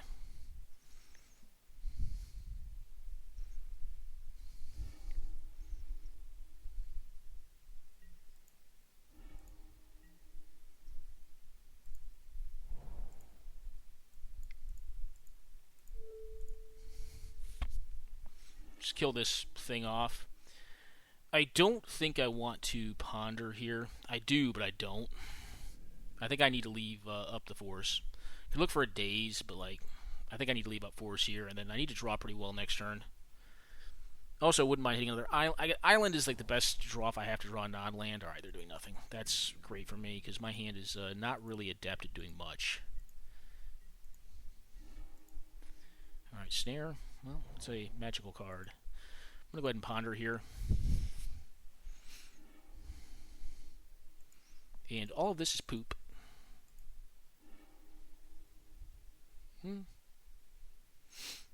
It's a magical card. I think you say go here, though.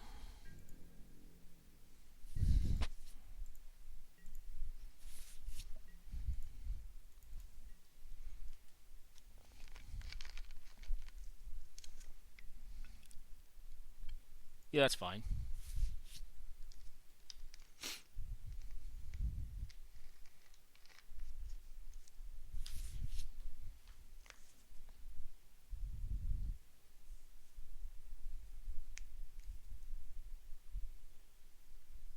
In an ideal world, they don't have a shuffle effect and they get stuck with no lands, but I don't think that's very likely. Nope, they found their land. I'm going to say go.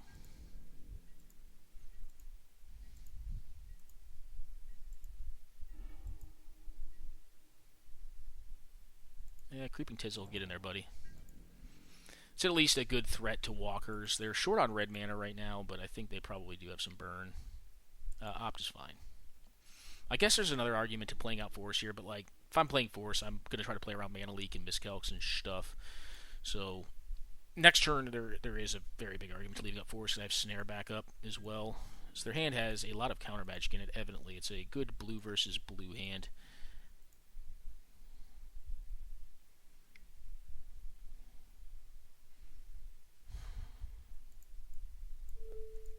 I'm fighting it, guys.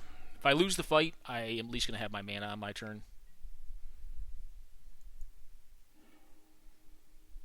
Okay. So now you cast your recall again, I assume, before I draw.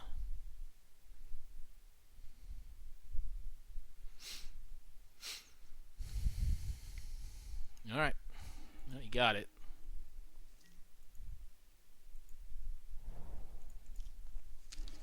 Alright, now I gotta crowd the board. I gotta just charge at this point. So, let's go.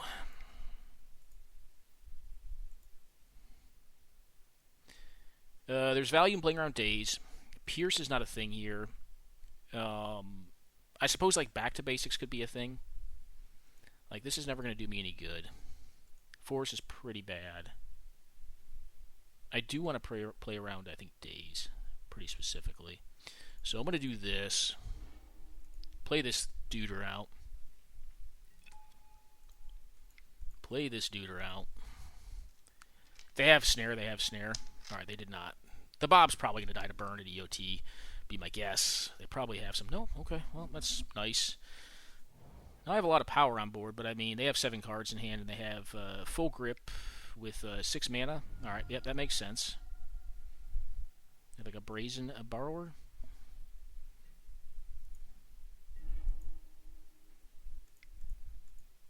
Just try to cast this thing. If it gets countered, it gets countered. I'm still going to fire up my Creeping Tar Pit. I just got to burn the cards out of their hand.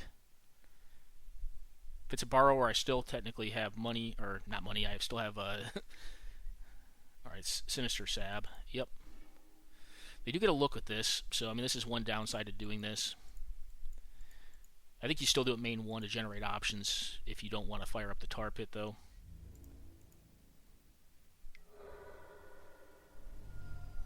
Alright, they find back to basics or Blood Moon. That would kind of suck for us. So we'll probably lose to either. I mean, it cuts our clock down significantly. Alright, this is good. This is good for them, not good for me. So, OP's seen 8 points here. That's kind of one of the things the blue matchups come down to. I think this is a harder matchup for Grixis in general. I think Blue Moon, especially with like this many counter spells, like when they have like the 3 mana counters, it's going to be pretty tough. But the good news is this, like the meta is very wide, and I think these style of decks, like the Ancestral deck that my opponent's playing, is going to struggle very heavily with like the good aggressive decks of the format. They don't have as good a time reacting along a curve. They're still digging though, so maybe they just have a bunch of counter magic. There is a fail rate on this deck, but I don't foresee them losing from this spot. Let's just say that. Well, I'm getting the turn back. They have like a Cryptic Command to bounce my big fish. Alright, I can't play this and attack. Anything I do here, I feel like it's going to get countered. This land could very well die. Would be sick as if they do it before combat. I doubt they will because they're a pretty solid player. I'm going to hit them. Alright, show me the kill spell or the bounce spell or something. Alright, they're cycling. You taking 8? Alright.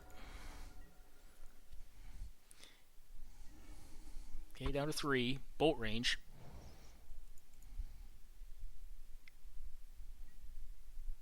Legacy. Alright, they're digging. Well, we'll see here.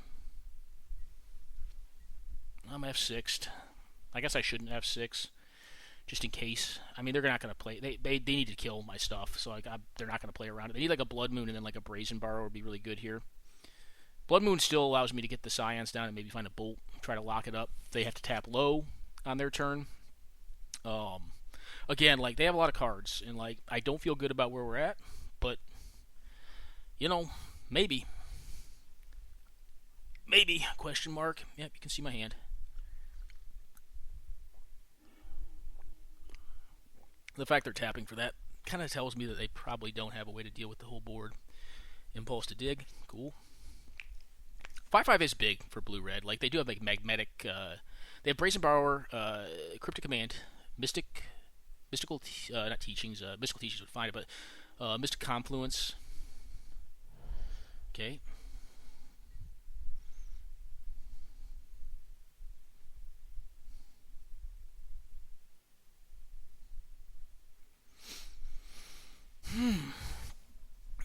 So I'm not going to attack with both. I'm just going to attack with the Gurmag Angler. Because I have a smell. I smell a Mystic Confluence coming. The downside to this play is, if it's just Brazen Borrower, I get kind of had, but I have 2 walkers now. Okay.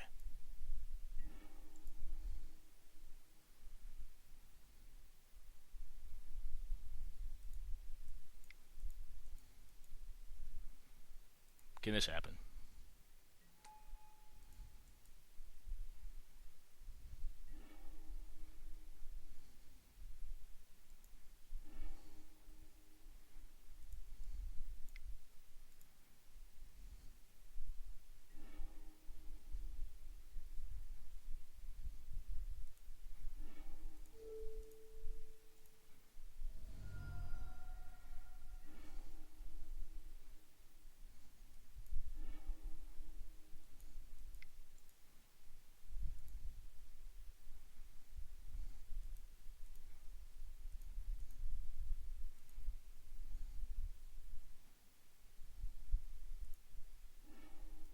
So they have a... Let's relook this again. They have a Chandra, which can't be countered. It does a bunch of damage to stuff and things, but doesn't deal with the Tar Pit, which they die to on the following turn. They have a Leak. Alright, their hand kind of sucks. Okay.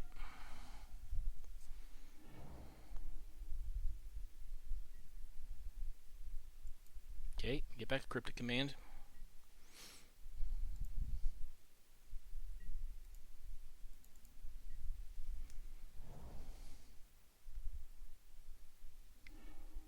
Okay.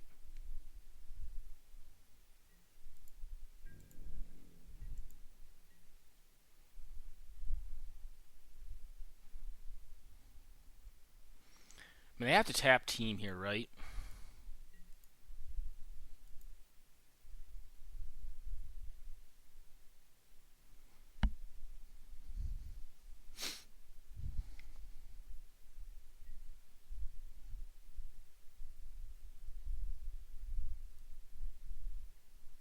Okay.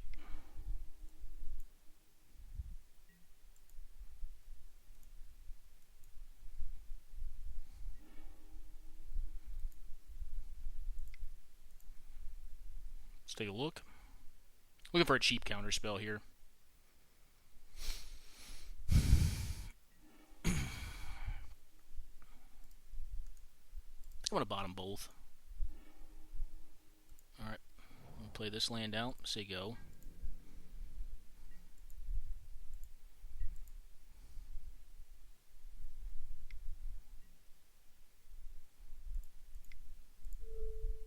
I'm going to say no to that, because I don't think I'm going to be able to say no to much else.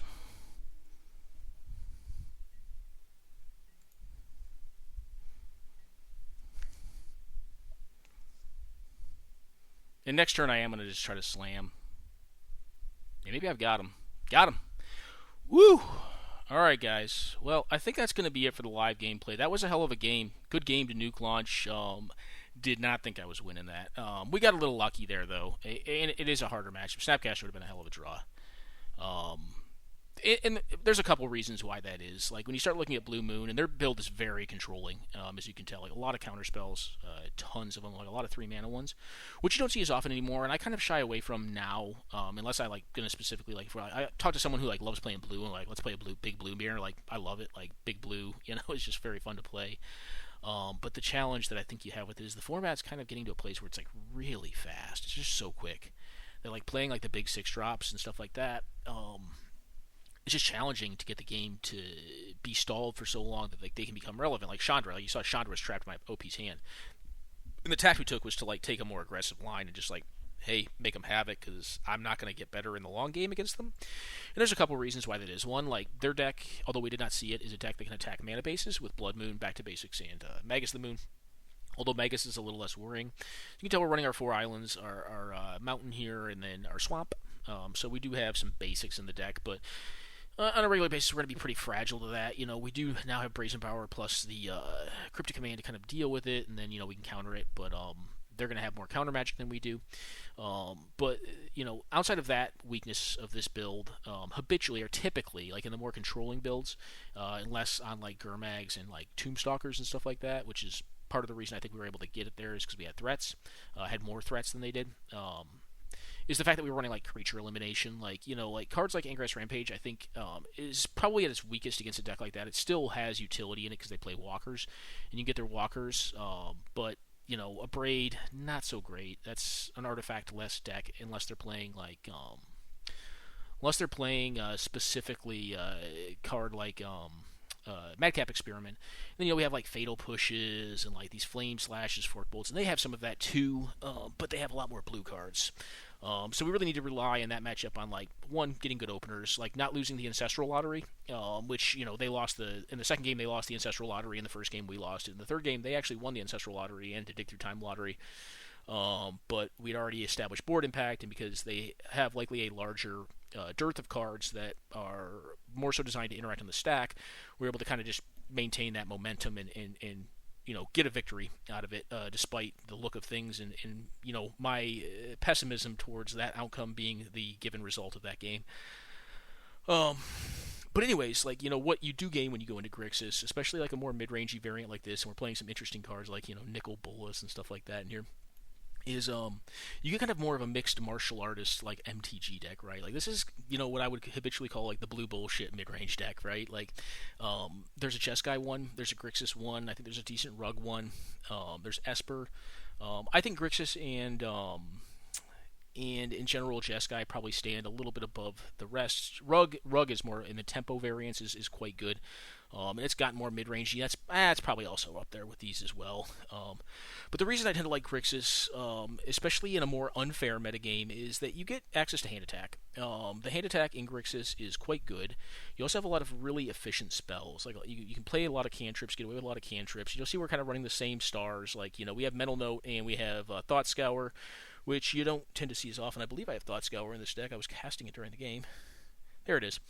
That's kind of to fuel a lot of our delve cards. It's a very high delve card count deck. So you have like Tombstalker, Gurmag Angler, Dig Through Time, Logic Knot. You're also running cards like Dreadhorde Arcanist, which synergize well with it, but it's taken on more, this build of mine, which I actually haven't really done a good Grixis deck tech, has kind of taken on more of a mid-range kind of element to it. I think it's called, what it's called right now, Ranch Hammer, but it's more of a mid-range control deck, but probably more mid-range than like the previous builds I've had. And the biggest reason is because like you just need to apply more pressure. Like the format is just become very proactive with printings in recent times, and it's very quick. It's a very, very quick format. You know, and you just don't really, I think, have the time to sit around and play counter spells all day. And you kind of saw that bite our last opponent a little bit in the butt. I mean, they're a very good player. They got unlucky. Like, they should have won from that position given the matchup. In most cases, but it didn't pan right.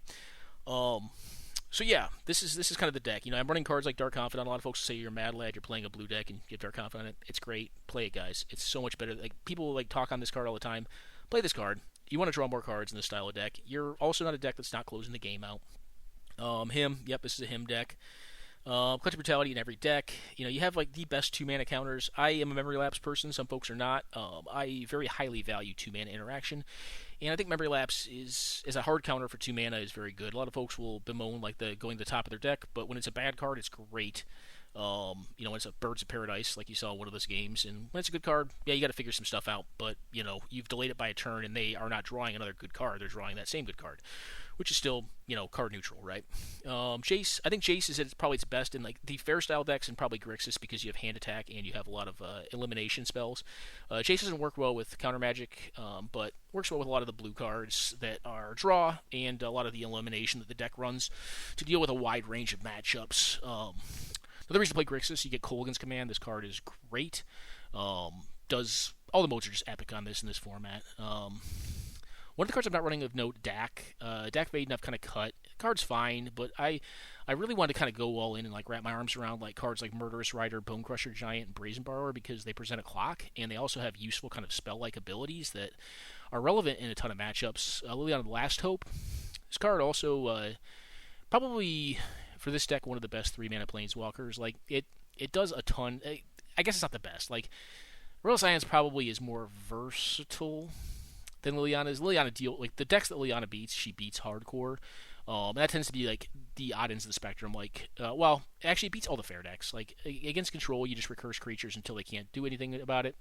Against aggro, you kill all their stuff. Against control, you generally are not going to ultimate this, but at the threat of ultimating it makes them do some crazy stuff to deal with it. Against combo, it sucks. Royal Science just gets you to what you need for the matchup you're in. Also can kill people, and when it ultimates, it kills them. That's what I was trying to go for in that game. If they had dealt with my stuff numerous times, I probably would have eventually tried to ult the Royal Science and just killed them at 2. T-Del, yeah, you just kind of need this effect. This is a deck that's running a significant number of creatures. You can see we're on 17, but you kind of want to have this style of effect against certain decks. Like some decks will just flood the board really fast, and having a 3-mana Wrath is very good. Clique, True Name Nemesis, Clique, just, you should play this card, you should play this card, and you should play this card. I call these the Idiot Birds. Completing the quartet would be Aven Mind Sensor, but I'm not in white. I think these cards are almost auto-includes in every blue deck. Not every, but in every blue like control deck or mid-range deck, these cards are so good. Like the fact that you can have like Into the Royal on a card that actually can attack as well is really solid, right? And like Nimble Obstructionist, like Stifle on a body, too good to pass up on. Seeker, yeah, we're just running because we're an Ancestral Recall deck, so I mean our points are tied up in Ancestral Recall, Seeker, Dig Through Time, and I believe this is a True Name deck. So I am playing True Name. It just brick walls a lot of creature decks. It is proactive, is the reason I took it. You could play Merchant Scroll in this to find Force of Will or the Ancestral Recall, and that wouldn't be wrong. Wouldn't be bad per se either, but this is a more proactive build, and I kind of wanted to go with True Name just to have a resilient threat that just keeps chipping at folks and also deals with walkers. It's kind of a control card in some ways too, in the way that it deals with walkers. I really compare this card a lot to Creeping Tar Pit because of its unblockability and its ability just to like kill stuff, kill walkers mainly, and people, players. So yeah, some weirdo cards. So like Dreadboard is not that weird. This one is though. Rise Fall. So it's funny. I was talking to Jeremy White. So he was building a Grixis deck. He did well with a Grixis deck, mid-range build. Probably not that unlike this build, although I built this separately. He wanted me to take a look at it for some building, just to see what I thought. And I was like, let's do this because like I was in the process of building another new Grixis deck. I was like, let me build mine. Like, I'll build a mid-range version of the deck, and I'm gonna check yours out, and we'll see kind of how close we came because I don't want to bias myself. And it was really funny because like both he and I said like, hey man, like I was building the deck before I looked at his. And I was like, hey man, like Rise Fall, like what do you like? I didn't want to be like, yo, let's do this, I kind of want to be like, what do you think, And he's like, take a look at the list, bud. He was running it, and I was like, yeah, because like this card, it's weird, right? This card is like one of those bad cards you love to hate or hate to love, whatever it might be. It's really weird, right? So like if you never read this, it's hard to read on Magic the Gathering online. But it says return creature. So the front half, the half you use less often, but is really the reason why I included it because I think it's become more relevant. Return target creature card from a graveyard and target creature on the battlefield to their owner's hands. Fall. It's him to Turek, except if you hit lands, they don't get discarded. You reveal 2 cards at random out of an OP's hand, out of a player's hand, and if they are non-lands, they get discarded. If they're lands, they stay in their hand. You get to see them. So this is a secondary him to Turek, and then Rise is actually interesting. So these creatures like really sold me on Rise Fall because being able to rise these out of the graveyard and get a spell plus another body after already having got a 2-for-1 out of them and trading on board was just like, ooh man, like that's epic. And like, nimble obstructionist, if you cycled it to stifle something early, you get it back, and like you do it again. Seeker, same thing. Vendilion Click, fine. Nickel Bolas, like I was like, yeah, I'm gonna play a Nickel Bolas because I want to pressure people, and like this card does something when it comes in. It makes them discard, and it's big. It's just a threat that flies. Cass maybe a little less so, but Cass is probably in here more for like flavor reasons and just a finisher. It's just a thing that kills people. It just grinds people out. It's good in the long game. It's good to control the board early if you just need a bolt or something like that. Yeah, so like Rizefall was really big on. I was like, man, I really want to try this card. And then when he said he was doing it, I was like, yeah, all right, I'm sold. I was already kind of sold, like in my mind, but like I kind of wanted to see if another sane person thought it was reasonable. And I think it is reasonable in this specific build of the deck. Now, I wouldn't run this card in every deck, but this is a powerful effect, and if you can maximize use of both sides of the card, especially in conjunction with these cards, I think it's definitely worth it. Fire Ice, yeah, these decks all run it. Drawn in the Lock, I'm testing this card out. I think Jer was running Tyrant Scorn, which I have in the board currently. I was testing with it for a while. It's a good removal spell, but I kind of like Drawn in the Lock. I've been very happy with this card, and I like having the flexibility to interact on stack. Now, I don't like the possibility of having this card do utterly nothing in a matchup, but I often find that, like, especially in a deck like Grixis where you have a lot of hand attack, a lot of counter magic, a lot of burn, shit's going in the bin on their side and your side, and this card's rarely dead. It may be dead on turn 2, but generally by turn 3, it's live to get something. I don't know if there's much else that's that bizarre in the deck. I mean, I do have a top-end Mystic Confluence, as you saw in some of the matchups. The card's very, very good. A couple interesting cards didn't make the cut. Let's go over here. So one of the things I was testing, so this deck habitually has 37 lands. I tried to drop the curve as low as I could in this build and go to 35 because I wanted the deck to play more like mid-range and not have a 37 control land, or 37 lands generally tends to be control. You have more top end at that point. One of the things I first tested with is going as low as 32 and then running Careful Study and Faithless Looting. I just didn't like it. It was too inconsistent, and yeah, I wasn't doing the mid-range thing. If you want to go that route, I think there's a route you can go with this build where you like do Blacklands Paragon, like, Delver, Terramander, all these flash threats over here. Deprive probably goes in that list. Muyon maybe. Dire Fleet's fine. The ninjas are both pretty good for that kind of list.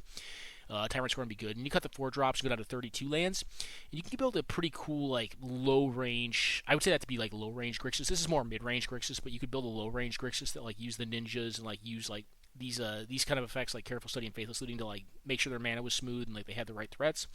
But they had a higher overall spell density, so that as the game went longer, like, their draw relevance would be better.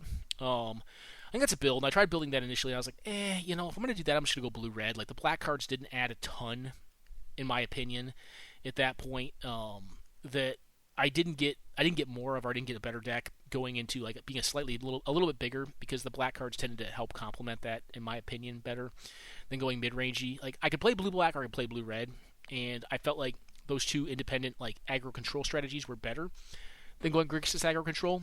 Now, I've seen Vile Smasher lists, and, like, that's all fine and good, but I think those are more mid-rangey, and Vile Smasher, in my opinion, probably not that playable in this format. It's a cool card, but it's a 3-mana legendary 2/3 that you have to cast something else to make it relevant. It's good, but I don't know. I don't know. I'm not sold on it. Also, Evasive Action. This is a card that, like, I kind of want to play, but, like, my sense got the better of me. Like, I love 2-mana counters a lot, so that's probably why it's in the board. Deprive, I think you could play in this deck, but I was finding that I kind of wanted to have more of a mixed approach to dealing with the board, and really use my spells to kind of stop other spells, and then, like, use these cards to stop creatures, stuff like that. So, you'll have, like, negates in this deck. You'll have the mana leaks. Of note, Thing in the Ice is missing from this build. Too many creatures, and, well, it is kind of nice with some of these creatures to bounce them back, like I was talking about with Rizefall. Like, the timing of it just never works out the way you want it to. Been very happy with Dreadhorde Arcanist. You can get to see it perform it all night, but, like, this deck has a lot of 1-mana spells in it, and you have effects like this that can make it buffed to 3, which I guess only gives you Toxic Deluge, Cool Against Command, and then, like, all the 2s. But yeah, very, very fun deck. Oh, also, I'm not playing Ancestral Vision. This card's too slow. I think the format's gone beyond it. Factor Fiction, also not a card I'm playing right now. I think that's a control card, not a mid-range card. It's just too slow. You could play it in, like, blue-green tempo, because that deck just plays a lot of weird cards. It's a weird deck. It's a good deck, but it's just it has to do some untraditional things to make itself work, in my opinion, to get kind of the card advantage plus, like, the card velocity it needs to kind of, like, get the board velocity it wants to get. It's just kind of part of it. I guess you could say Factor Fiction helps fix it. I don't even know if it should be played in that deck anymore, but I think sometimes it still is. But anyways, guys, this is Grixis Midrange. It's not a deck I believe I've done a deck tech on. I have done some Grixis Control, I want to say, maybe Time Vault or something like that. This deck will typically be a Time Vault variant deck, like the Grixis Control decks will. And I kind of wanted to showcase like a Grixis Midrange deck. I know Jeremy White had recently done pretty well with it, and I'd been retuning my list and kind of like collecting some thoughts on it. Because I think oftentimes, like, you'll see a lot more on Jeskai and not as much on Grixis. And I think this is a great color pie, one of the top blue X mid-range decks in the format. It's just got a lot of capability in range and matchups, and this build specifically is quite good against like the really aggressive decks like Red Deck Wins, like White Weenie. It's actually D&T. It's very good against, I think, or I have found it to be in general very good against those style of decks because it's just it can interact very well along a curve. It's not going to get beat down incrementally like Red Deck Wins will try to do to you. And then eventually you're going to land some big Dumbo and like just take control of the game by getting like 2 to 3 2-for-1s. And that's generally enough to kind of make those decks fall over. You just counter their next 2 to 3 spells and beat them down slowly with a Kess or a Nicol Bolas or something. And that's normally it. So anyways, guys, I hope you enjoyed the gameplay and the deck tech. This has all been live gameplay. So, yeah. That's what you got here. So if you have any questions, please let me know, and I hope you guys enjoyed it. And I'll try to link the deck list, and I guess all the matches will be time-stamped. But, yeah, enjoy, guys, and take care.